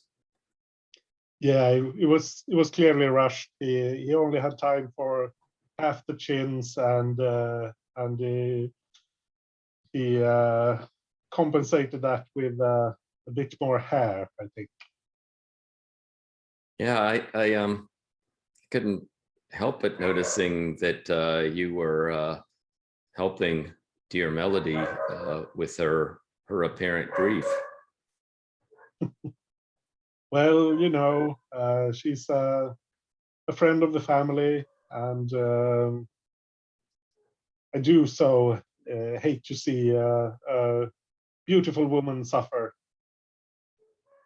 Yeah, and what are the odds? This is the second time she's had to go through such an ordeal. It's yeah, it happens, sadly, but life must go on for those of us who are still here. Yeah, and perhaps, well, I don't mean to be disrespectful, but maybe life goes on for those who aren't here. I mean, the reports of Melody's husband demise, very sketchy, and well, I mean, it's no secret that the two of them didn't really get along. Maybe he has found the perfect way to free himself. Oh, you such a scandalous suggestion, and Nathaniel is smiling broadly and all but nudging you with his elbow. Yeah, and you know, Lempster kind of with one of those nudges kind of would kind of reach out his hand and grab Nathaniel by the elbow and say, maybe I'm thinking it's a shame I didn't have such an idea when we were out in Europe together. You know, ways of getting people back at home to think that you weren't going to come back. Oh, are you suggesting you wish you had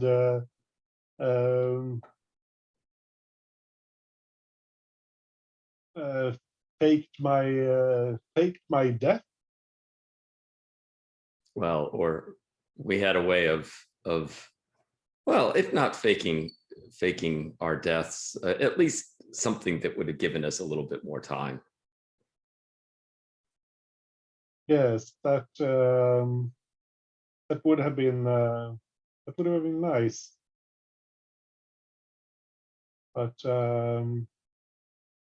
here we are, and now we must do our duty to our families. Yeah, and such as they are. Yeah, well, and you know, Melody seems quite appreciative of your tenderness.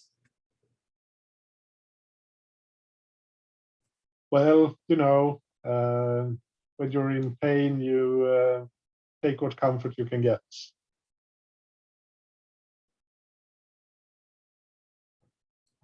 And I would that be a good place to end that brief exchange? I might rush in here if this would be a good time to introduce Abigail.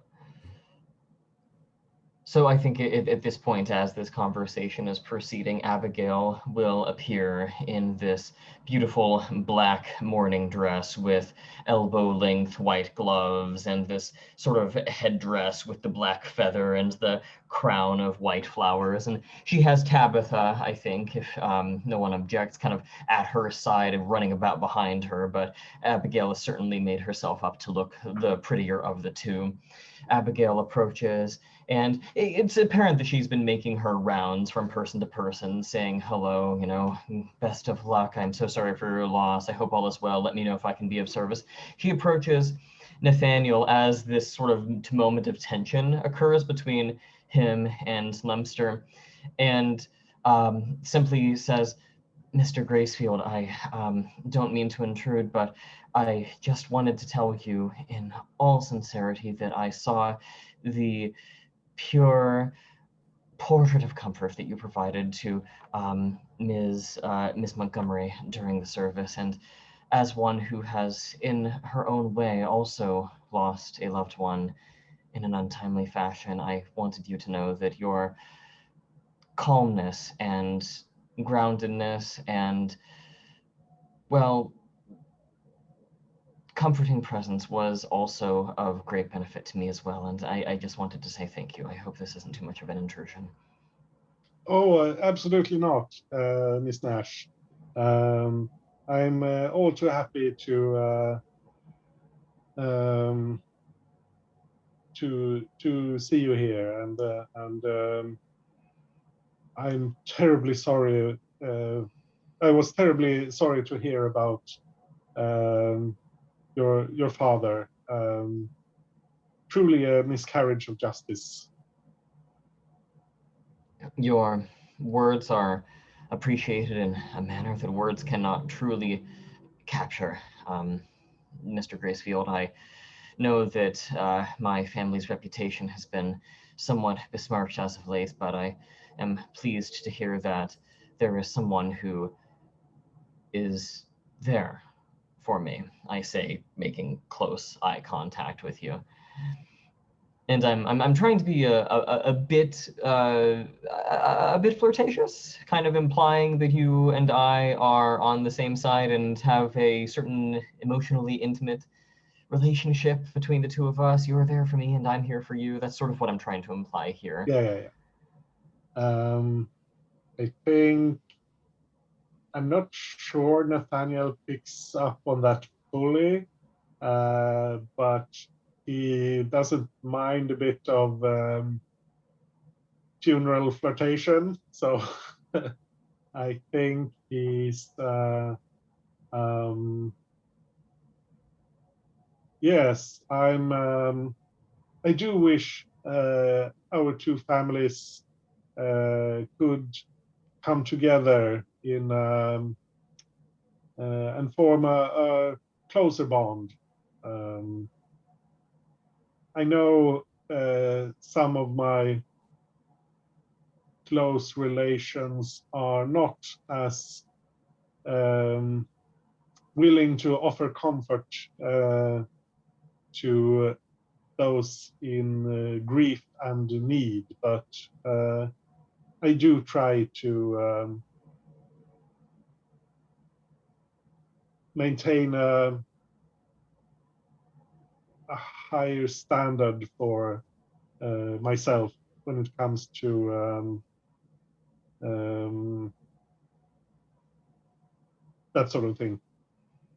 Of course, I must say that since my father's disappearance, I have lost many of my connections and have been quite lonely, and it would bring me great pleasure to bond. Pregnant pause. But anyway, there is ample time for that. I bid you good day, Mr. Gracefield. I turn to Lempster, Mr. Marwood, and Kieran, did you have something? Oh, would you mind if I butted in this scene before you say goodbye? If that's we just want to end it? Sure. Like, I just thought this is almost certainly the perfect way. Like, it seems to be the right way to enter Eva, and Eva enters short and round like a musket ball. That's the way I imagine her moving through a crowd. It says, and he just almost walks in and like a body wound into the conversation, and pretty much steps between Abigail and Nathaniel, looks up at Nathaniel, looks at Lempster, and then turns to Lady Nash. I understand these are very difficult times for you, but I would advise strongly against socialising with two of the most infamous men in the parish. Like, with the recent damage to your family's reputation, trust me, if you're in a fallen family, you cannot afford to socialise with men such as these. I say in a very low and quiet. To be honest, the worst thing, Abby, I imagine for Abigail, might be the fact that, I appear to be genuinely worried about you. that after everything, even the fact that you blame me, I appear to be cold and brittle, but at the same time absolutely insistent you should not hang around with men such as these. And then the eyes immediately flick over to Nathaniel and Lempster, and men who have travelled in Europe as much as you should know better than to speak with like fair and beautiful women at a funeral. And Nathaniel, the voice drops 3 octaves. I cannot believe what you did with the widow. Good day to you all. She spins and out.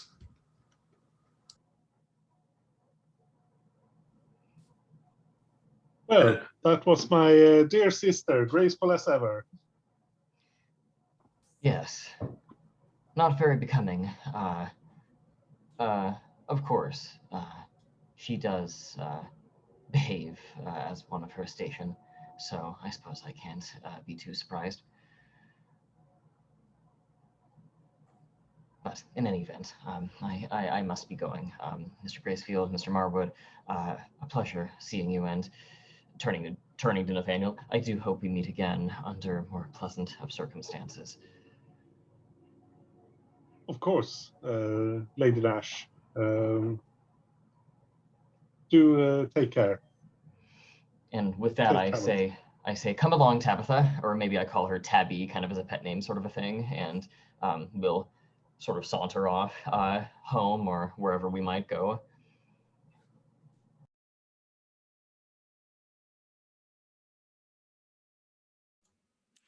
Awesome, thank you.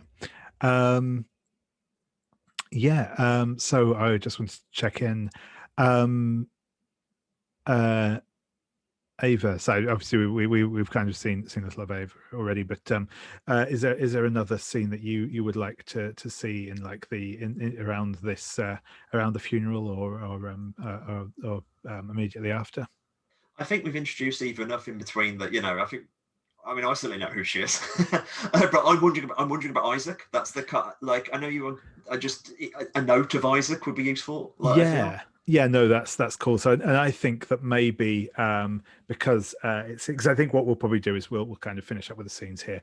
We'll go into the reputation and rumor phases, and then we'll finish the evening. So I think actually this is possibly the point because my role is the new arrival. I think that maybe this is the point where like the male coach pulls up up by the village green sort of thing, and we see Isaac stepping down from the coach as sort of and talking with the having a few words with the coachman, as sort of like a couple of trunks are taken down from the thing, and from the coach, and someone from the inn comes over to sort of fetch them inside, and I think we kind of see Isaac, and he's dressed sort of in classic classic sort of breeches and boots and the like, not like ostentatiously dressed, but that way that you can tell obviously what he's wearing is all of high quality. He possibly has kind of under a fairly like subdued jacket and and breeches in sort of darker colors, has like maybe quite a sort of nice silk waistcoat underneath, and that sort of thing. And I think we probably just see him kind of glancing over towards the graveyard with the people inside it, and cocking his head and that sort of wonder what's going on. Probably catches the sort of people in dark clothing and like, and sort of doffs his hat as he heads into the coaching inn, and I think that's kind of the last shot we see of that for now. Awesome. So we'll end that first novel chapter there, because it doesn't have to have just a short one as our introduction. And obviously that's the thing with these with the novel chapters in general. We can play through them, potentially at a fairly sharp pace, or we can spend longer on them on scenes, depending on what develops as we play through. We don't have to feel like we have to spend like half an hour on every scene we do, because if it doesn't need it, it doesn't need it. But if we want to, that we have that option as well. As I said, there is a sort of structure to this game, but we don't have to run at any particular pace. So always feel free to go through that as needed. But the next stage after that is our reputation phase. So again, as I said, this is really just a quick admin phase to check up if we think that anyone has if anyone has gained any reputation tags, whether they be positive or negative. So I'm going to revisit the family background sheets. So I'll just go through again in character keeper order to start off with. So Ava, do you feel, so first we'll look at the positive ones. Do you feel like you have acted in service of duty or morality in a way that compromised your desires? Absolutely not. No. Acted in obedience to society's conventions despite considerable hardship in doing so? Nope. Have you made a sacrifice or denied your own desires to show you're not like the rest of your family? Nope. I think that's fair. Yeah. And on the negative side, do you think that you have acted in contravention of society's conventions? Nope. No, I'd agree. Do you think you've acted on desire in a way that compromised your duty or morality? Nope. And I'm going to ask it, but do you think you have acted in defense of a member of your family? Almost, like somehow the opposite. Like that's the I've committed, so no as well. Yeah, brilliant. Thank you very much. Awesome. And so obviously this will be the same questions for yourself, Nathaniel.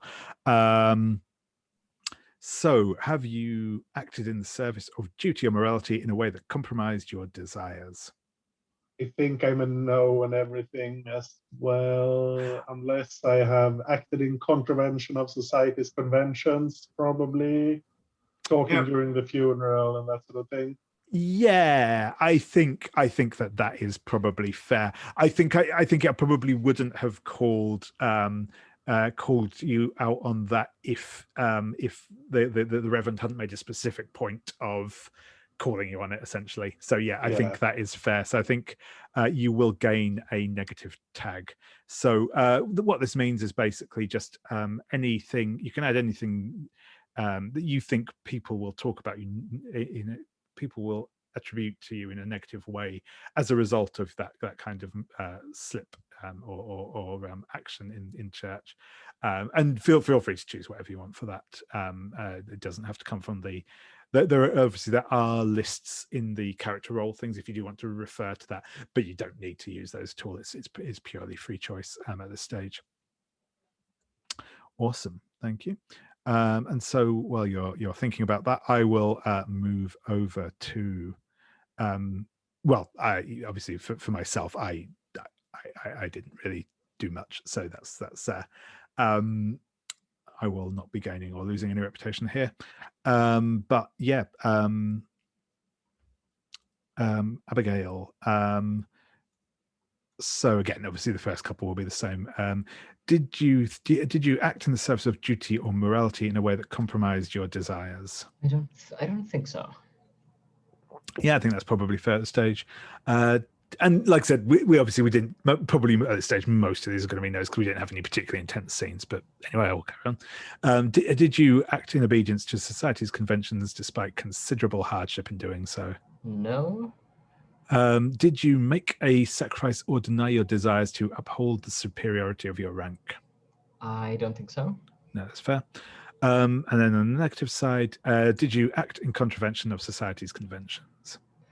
I don't think so, not overtly anyway. No, I'd agree.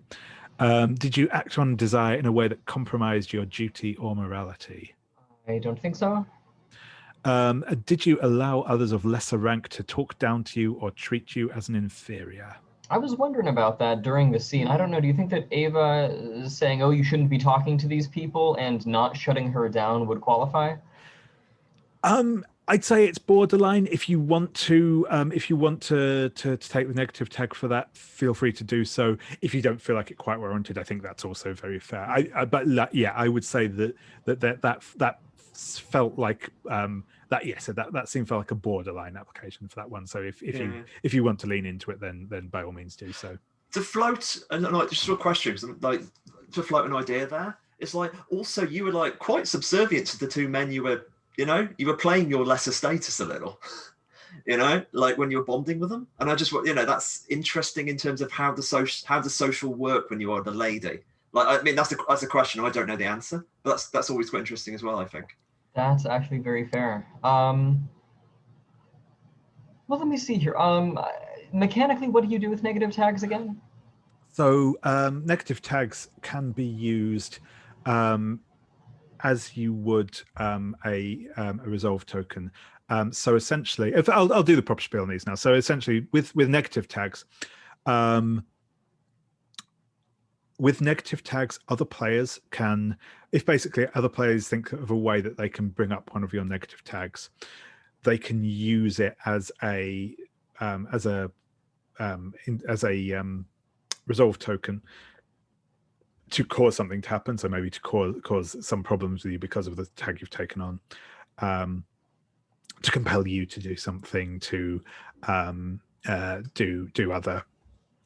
Basically anything else that you can do a resolve token to, as long as I can kind of link it into. It obviously has to kind of be touching on you, affecting you, and it also has to obviously be related to that specific tag. It has to be something that would make sense for that tag. And when it does, that tag is then crossed off. It's gone.